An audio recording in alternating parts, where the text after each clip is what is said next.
अस्सलाम वालेकुम वीवर्स, कैसे हैं आप सब। मैं बिल्कुल ठीक और उम्मीद करती हूँ आप भी ठीक होंगे। तो अभी हम बना रहे हैं अपना खाना। तो आज खाने में मैं बना रही हूँ वाइट हलवा और उसके अलावा है मूंग की दाल है जो बनती है पतली वाली, तड़का लगा के वो बनाऊँगी और साथ में बनाऊँगी पराठा। तो चलें आज की वीडियो को करते हैं स्टार्ट। तो मैंने सबसे पहले लिया है 1 कप घी लिया और उसे मेल्ट करके और उसमें मैंने 3 से 4 डाल दी हैं इलायची डालने के बाद हम इसमें अब डालेंगे सूजी जो है वो भी तकरीबन 1 कप है। और यहाँ मैंने ना आंच जो है बहुत हल्की रखी है, बहुत हल्की। आप अगर गैस पे बना रहे हैं तो भी आप आंच हल्की ही रखिएगा। और इसे हमने भूनना है, लेकिन हमने इसे ना तो गुलाबी कलर देना है, ना ही गोल्डन देना है और ना ही ब्राउन करना है। तो बस हमने इसे ना वाइट सा ही रखना है, लेकिन इसको हमने हल्की आंच पे तब तक पकाना है जब तक इससे एक अच्छी सी खुशबू ना आने लग जाए। जब सूजी भुनने की खुशबू आने लगेगी ना, इसमें थोड़े थोड़े से बबल्स बनना शुरू हो जाएंगे। तो बस हमें यहीं तक ही पकानी होगी।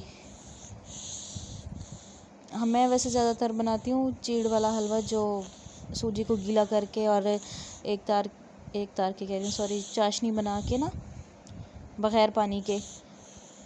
तो उसकी रेसिपी मैंने वैसे पहले आप लोगों के साथ शेयर की है, लेकिन मैं नेक्स्ट वीक कभी जब बनाऊंगी तो मैं उसकी फिर आपको डिटेल से फिर दोबारा से वीडियो बताऊंगी।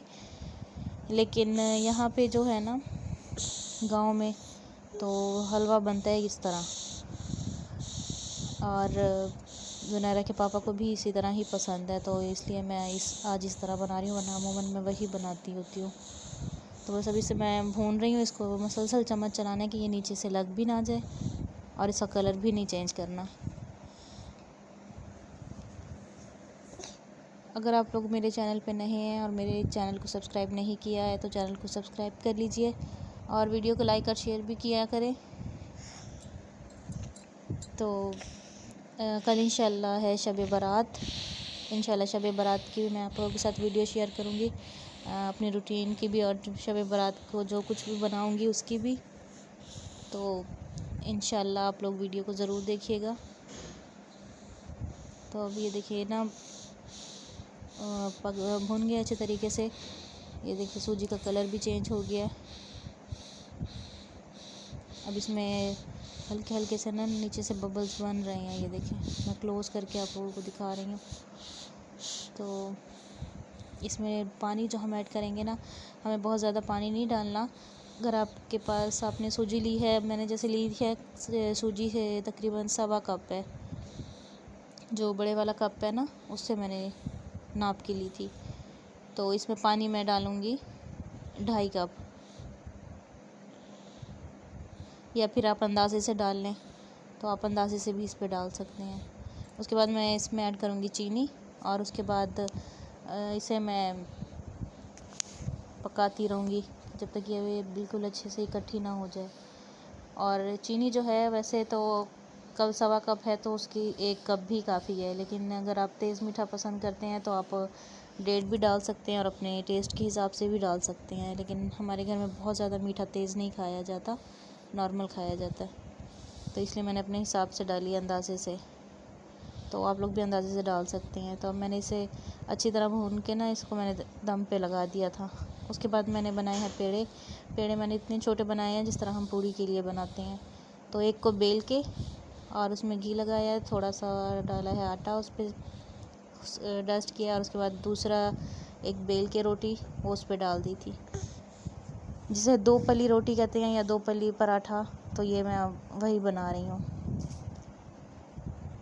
तो बस दोनों तरफ से हम इसे अच्छे तरीके से पका लेंगे। तो आज ना वैसे मुझे ख़त्म भी दिलवाना था कि हर किसी का अपना मानना होता है, लेकिन हम लोगों का है ये मानना कि शब बारात से 1 रात पहले जो होती है वो अरफा की रात होती है।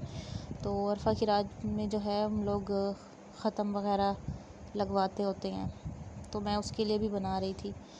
अच्छा खैर, अब जो है मैं दाल बना रही हूँ तड़के वाली दाल मैं बनाती हूँ। उसके लिए मैंने दाल को धो के और उबलने के लिए रख दी थी। उसके बाद मैंने टमाटर भी उसी में डाल दिया था और सुरख मिर्च डाली थी। लाल मिर्च और सब्ज़ मिर्च है और उसके अलावा हल्दी और नमक। तो उसे अच्छी तरह बॉईल करके जब वो पक गई थी, थोड़ी सी गाढ़ी हो गई थी, उसे उतार के तो अब मैं लगा रही हूँ तड़का। तड़के के लिए मैंने ली है अदरक और लहसुन लिया है। तो ये जैसे ही बनने लगी तो मैंने इसमें तकरीबन आधा चम्मच जो है वो साबुत ज़ीरा डाल दिया था। तो बस अब मैं इसको लगाऊंगी तड़का। इससे ना दाल में बहुत अच्छी खुशबू आती है अदरक लहसुन की। तो आप लोग भी रेसिपी को ज़रूर ट्राई कीजिएगा। तो अब मैं खाना निकाल रही हूँ जुनैरा के पापा के लिए और उनके कज़न आए हुए हैं उनके लिए। तो मिलती हूँ आप लोगों से अगली वीडियो में, तब तक के लिए अल्लाह हाफ़िज़।